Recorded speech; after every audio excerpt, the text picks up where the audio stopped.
ini kita akan bahas bagaimana konsep-konsep sehatnya Nabi kita, ya, sehingga mungkin dengan itu kita makin cinta dengan beliau, makin ingin mengikuti beliau seperti yang tadi saya sampaikan di ayat tadi. Qul in kuntum tuhibbuna Allah, kalau engkau cinta Allah, kata Nabi SAW, maka ikutilah aku. Ikutilah aku. Apapun yang dikerjakan pagi, siang, malam, Nabi kerjakan, ikutin aja. Bagaimana makannya Nabi, ya, tidurnya Nabi, buang hajatnya Nabi, berwudunya Nabi, semua itu kalau dikerjakan dengan baik itu bikin sehat. Jadi banyak orang zaman sekarang, sekalian, itu ternyata subhanallah, masya Allah, itu ternyata justru malah mereka sakit ketika meninggalkan sunnah-sunnah Nabi. Mereka sakit ketika meninggalkan sunnah-sunnah Rasulullah SAW. Contoh aja ya.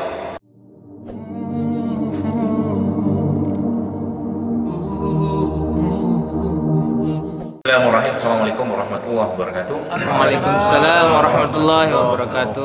Alhamdulillah bi ni'matil iman wa islam, asyhadu an la ilaha illallah wahdahu la syarika lahu wa asyhadu anna Muhammadan abduhu wa rasuluhu nabiyya ba'da. Allahumma shalli wa sallim ala nabiyil karim nabiyina Muhammad sallallahu alaihi wasallam wa ala alihi wa ashabihi wa man tabi'ahum bi ihsan ila yaumil qiyamah, amma ba'd.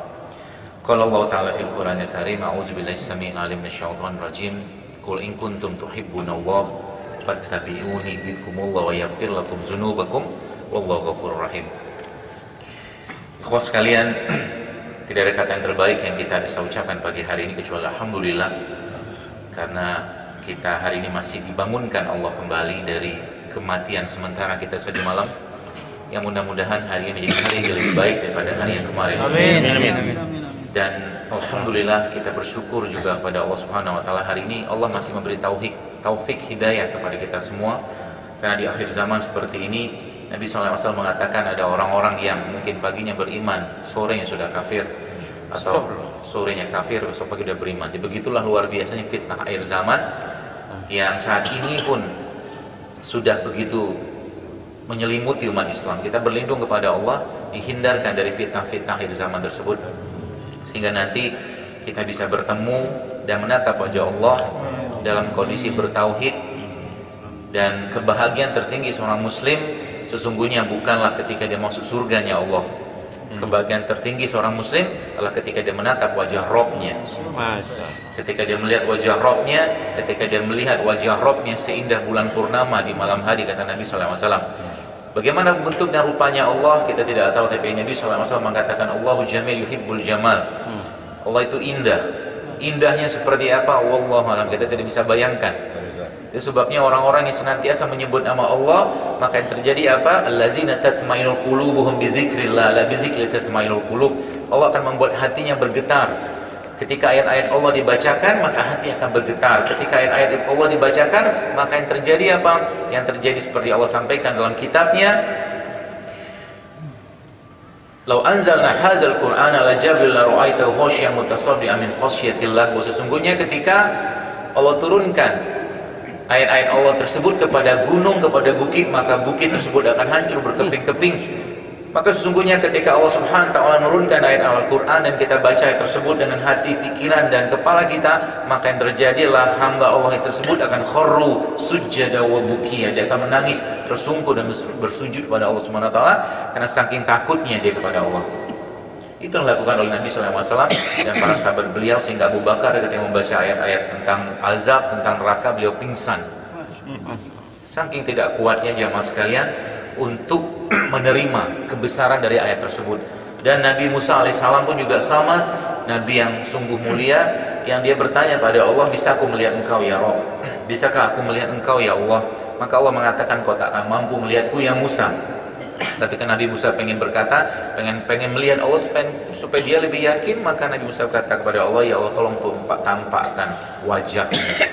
Maka Allah berfirman kepada Nabi Musa, wahai Musa, lihatlah kepada bukit tersebut. Kalau bukit tersebut masih utuh, maka engkau akan bisa melihatku. Dan ternyata ketika Allah tampakkan setitik cahaya yang kepada bukit tersebut hancur berkeping-keping menjadi debu, dan Nabi Musa pun terpingsan. Begitulah besarnya rahmat dan karunia Allah Subhanahu wa taala kepada kita semua.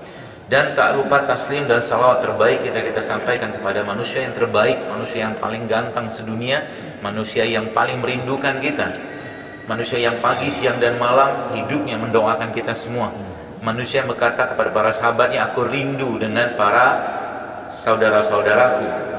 Dan saat itu sahabat-sahabat beliau sallallahu alaihi wasallam bertanya kepada Nabi sallallahu alaihi wasallam, "Ya Rasulullah, bukankah kami ini saudara-saudaramu?" "Bukan, engkau, kalian adalah sahabat-sahabatku. Saudara-saudaraku adalah orang-orang yang hidup setelahku, yang mereka tidak melihatku tapi mereka mencintaiku." Dan orang-orang itulah kita semua di tempat ini. Yang Nabi SAW mengetahui kita dari mana? Kata Nabi SAW, "Bagaimana engkau bisa tahu ya Rasulullah mereka itu saudara-saudaramu?" Maka Nabi mengatakan, "Pernahkah kau melihat di antara kumpulan sapi, maka ada sapi yang berwarna lain? Maka begitulah aku mengenali mereka semua." Dari mana? Dari wudhunya mereka.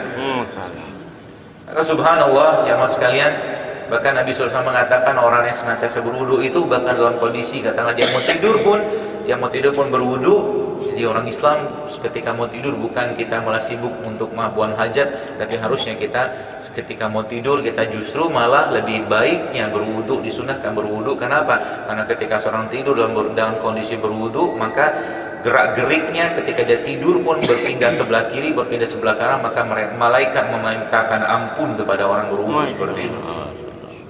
Maka subhanallah jamaah sekalian, begitu luar biasanya kasih sayang Allah kepada kita semua, yang kita akhirnya diturunkan kepada Allah, diutus Allah Subhanahu wa taala seorang manusia yang paling baik, yang harusnya menjadi idola kita, yang tidak ada kesalahan pada manusia tersebut, ya, yang Allah Subhanahu wa taala berkatakan, "Dan kami utus dia untuk rahmat bagi kita semua." Sehingga jangan sampai pagi hari ini kita lupa bersolawat kepada Nabi sallallahu alaihi wasallam. Ketika orang bersolawat kepada Nabi sallallahu alaihi wasallam, maka malaikat akan memintakan, akan mengirimkan rahmat Allah, ampunan Allah 10 kali kepada kita. Allahumma sholli ala Muhammad wa ala ali Muhammad. Baik jamaah sekalian, di waktu yang singkat ini mungkin izinkan saya berbagi kepada Anda sekalian tentang mungkin tidak banyak ya, tapi mungkin sebagian saya akan sampaikan. Mudah-mudahan bisa antum semua praktekkan dalam kehidupan sehari-hari. Jadi sebelum saya mulai mungkin saya perkenalkan diri saya dulu. Nama saya Zailul Akbar, saya seorang dokter. Dokter umum, sebenarnya bukan dokter, tapi dokter. Dokter umum yang saya memang sejak 4 tahun, 5 tahun belakangan ini sudah nggak praktek lagi. Tidak berhubungan dengan obat-obat kimia lagi. Saya mencoba untuk mendalami, mengkaji, dan melihat bagaimana umat Islam bisa tahu sosok sehatnya Nabi kita. Yang ternyata Masya Allah, tabarakallah, ternyata Rasulullah itu ternyata sangat sehat. Ya, Nabi SAW itu ternyata sangat sehat. Jadi dari dasar itulah akhirnya saya menulis sebuah buku saya itu judulnya Jurus Sehat Rasulullah. Buku yang pertama, buku yang kedua judulnya Manusia Karatan. Manusia Karatan itu apa? Jadi manusia karatan itu orang yang ditanya, "Bapak umurnya berapa?" 30, nanti wajahnya kayak 50 tahun. Masya Allah. Karatan itu bermutu, bermuka tua. Astagfirullahaladzim. Mungkin yang mas kalian perlu ketahui ya, jadi dalam bahasa medisnya mungkin itu masuknya ke aging atau penuaan. Ya, kalau udah tua mau udah tua aja lah. Yang maksudnya yang masih muda banyak ubannya. Makanya kalau jamaah baca riwayat hadisnya, Nabi itu ketika meninggal ubannya cuma 2. Masya Allah. Uban cuma 2 ini kan ajib, Masya Allah kan.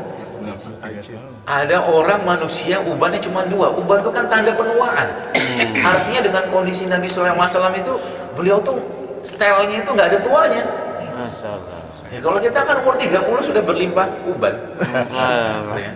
Makanya hari ini kita akan bahas bagaimana konsep-konsep sehatnya Nabi kita. Ya, sehingga mungkin dengan itu kita makin cinta dengan beliau, makin ingin mengikuti beliau seperti yang tadi saya sampaikan di ayat tadi. Qul in kuntum tuhibbuna Allah, kalau kau cinta Allah, kata Nabi SAW, maka ikutilah aku. Ikutilah aku. Apapun yang dikerjakan pagi, siang, malam, Nabi kerjakan, ikutin aja. Bagaimana makannya Nabi, ya, tidurnya Nabi, buang hajatnya Nabi, berwudunya Nabi, semua itu kalau dikerjakan dengan baik itu bikin sehat. Jadi banyak orang yang sekarang, sekalian, itu ternyata subhanallah, masya Allah, itu ternyata justru malah mereka sakit ketika meninggalkan sunnah-sunnah Nabi. Mereka sakit ketika meninggalkan sunnah-sunnah Rasulullah SAW. Contoh aja ya, dalam sebuah hadis kita disuruh Nabi SAW itu untuk istinsyaq. Istinsyaq itu adalah menghirup air. Itu ternyata di dalam hidungnya.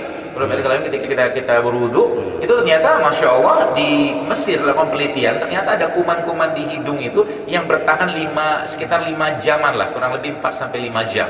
Yang itu ternyata dengan istinsyaq itu bisa hilang. kuman tersebut. Tapi kalau istinsyaqnya benar, bukan sekedar air masuk hidung, tapi dihirup, buang, hirup, buang.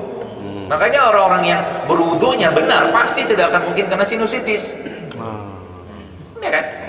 Karena air itu masuk kayak orang digurah mungkin kalau bahasa. Masuk ke dalam hidung dia bersihkan, masuk hidung dia bersihkan. Maka benar Nabi SAW. Makanya kalau boleh saya katakan kesimpulannya sebenarnya secara umum semua syariat yang nanti kita sampaikan semuanya bikin sehat. Semuanya bikin sehat. Bahkan ya Masya Allah luar biasa, saya baru baca dalam sebuah buku itu ternyata kenapa Nabi Yusuf nyuruh mengusapkan gamisnya kepada ayah beliau itu Nabi Yakub. Gamisnya itu ternyata diteliti dalam penelitian tersebut itu ternyata keringat itu bisa menyembuhkan mata yang katarak.